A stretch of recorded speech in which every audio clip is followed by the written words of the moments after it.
اس طرح کی جو غلط فہمیاں ہیں وہ پیدا نہیں کرنی چاہیے. اب جو جنرل فیض حمید ہیں اور جنرل اظہر، ان دو جرنیلوں کے استعفوں کی خبر کل چلی. ڈان نیوز نے یہ خبر بریک کی، پھر جیو نیوز پر، پھر باقی ٹی وی چینل جو ہے انہوں نے بھی اس کو رپورٹ کیا، آج ٹی وی نے بھی. اب یہ ایک تاثر دیا جا رہا ہے سب کی طرف سے کہ یہ جو جنرل فیض حمید ہیں ان سے زبردستی استعفیٰ لیا گیا ہے، لیکن یہ بات غلط ہے اور یہ پراپیگنڈا ہے.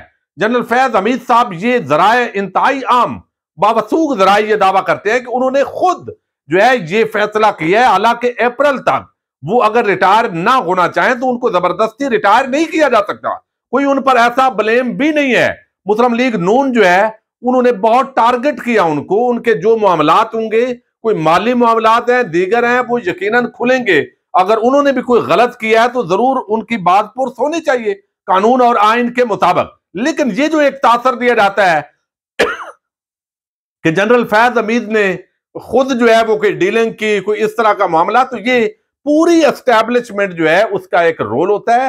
انصار عباسی اس وقت عام ترجمان ہے، صحافتی، انہوں نے بھی کل اس پر بات کی ہے کہ جو بھی جنرل فیض حمید کرتے رہے ہیں یہ تاثر درست نہیں ہے کہ جنرل باجوہ صاحب کو علم نہیں تھا. یہ تمام اسٹیبلشمنٹ جو ہے وہ مل کر یہ فیصلے کر رہی ہوتی ہے اور چین آف کمانڈ کے تحت چل رہے ہوتے ہیں، اور یہ ایک غلط تاثر ہے. اب جنرل جو فیض حمید ہیں ان کا یہ تاثر دیا گیا کہ انہوں نے استعفیٰ جو ہے وہ دیا نہیں ہے بلکہ ان سے استعفیٰ لیا گیا. یہ بات بالکل غلط ہے.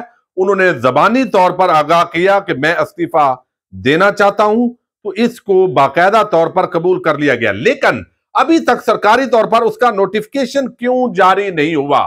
اس حوالے سے ایک عام رپورٹ سامنے آئی ہے کہ انہوں نے استعفیٰ زبانی طور پر دیا ہے، تحریری استعفیٰ نہیں دیا، زبانی ہی ان کا استعفیٰ ابھی قبول ہوا ہے، وہ ڈیوٹی پر موجود ہیں.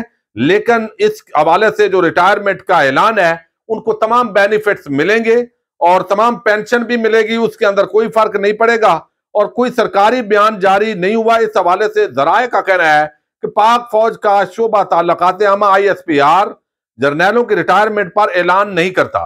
البتہ آئندہ دنوں جب تقرریوں کا اعلان ہوگا تو خود بخود تصدیق ہو جائے گی. آگے وہ کہتے ہیں جنرل فیض حمید نے ریٹائرمنٹ کے لیے زبانی درخواست کی تھی جو منظور کر لی گئی ہے. اگر وہ اپنی مدت ملازمت پوری کرتے تو انہیں 30 اپریل کو ریٹائر ہونا تھا. قبل از وقت سروس کی آخری برس ہونے کے سبب جنرل فیض حمید کی پینشن اور دیگر مراعات پر کوئی اثر نہیں پڑے گا. جنرل فیض حمید کا نام ان 6 جرنیلوں میں تھا جو آرمی چیف کی فہرست کے اندر شامل تھے. اب جنرل فیض حمید کو متنازعہ بنانے کی کوشش ہوئی، خواہش تھی کچھ لوگوں کی، تو وہ قبل از وقت جو ہے ریٹائرمنٹ لے رہے ہیں. ان پر کوئی پابندی نہیں ہے زبردستی. وہ خود چاہتے ہیں کہ نیا آرمی چیف آئے اور اپنی مرضی سے وہ جو بھی اپوائنٹمنٹس کرنا چاہتا ہے، جہاں کسی کی ڈیوٹی اسائن کرنا چاہتا ہے، اس کو پورا موقع ملنا چاہیے.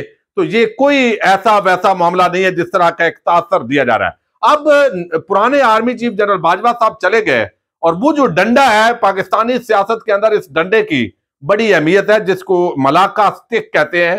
اس کی بھی ایک تاریخ ہے، اور یہ ملاقہ سے آتی ہے، وہاں سے یہ ایک درخت ہے، اس خاص درخت سے بنتی ہے. پوری دنیا میں جو آرمی چیف کی کمان اکثر ممالک کے اندر یہی چھڑی استعمال ہوتی ہے جس کو ہم پنجابی میں ڈنڈا کہتے ہیں، اور پاکستانی قوم کے لیے اس ڈنڈے کی بڑی اہمیت ہے، یعنی سیاستدانوں کے لیے بھی، صحافیوں کے لیے بھی، عام عوام کے لیے بھی.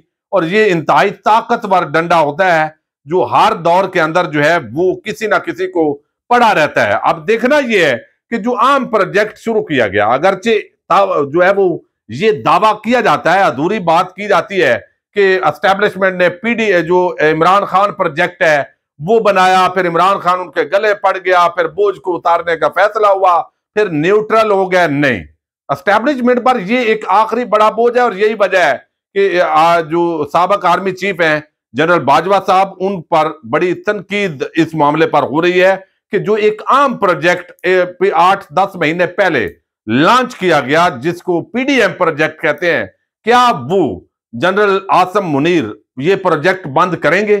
چونکہ جب تک یہ پروجیکٹ بند نہیں ہوگا، بند کرنے کا مطلب یہ ہے کہ اسٹیبلشمنٹ بالکل صرف اعلان کی حد تک نہیں، عملی طور پر اسٹیبلشمنٹ نیوٹرل ہو جائے، وہ کسی سیاسی معاملے کے اندر مداخلت نہ کرے، وہ سیاستدانوں کی لڑائی سیاستدانوں کو لڑنے دے، آئین اور قانون اور باقی جو عدالتیں ہیں، جو الیکشن کمیشن ہے، باقی ادارے، ان پر اثر و رسوخ کا جو معاملہ ہے وہ ختم کر دیا جائے.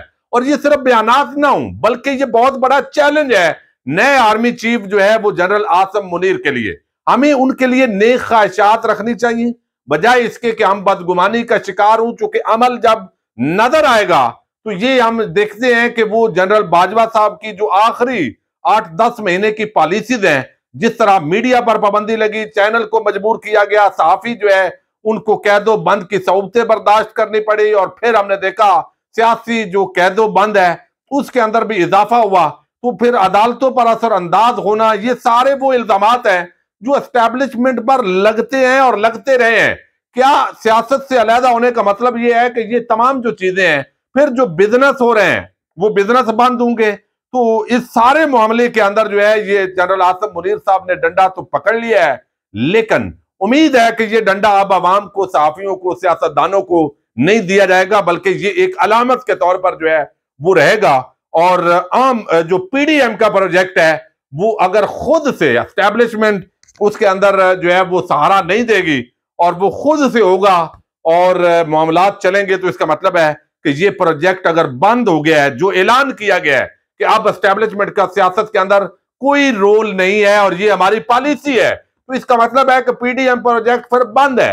اور پھر آنے والے چند دنوں کے اندر جو ہے یہ آپس میں تقسیم بھی ہوں گے، تتر بتر بھی ہوں گے. حکومت جو ہے، وفاقی حکومت، اس کے لیے خطرات بڑھیں گے، اور سیاسی میدان کے اندر جو سیاسی لڑائی ہے وہ یقینی طور پر عمران خان اس کے اندر فتح یاب ہوگا.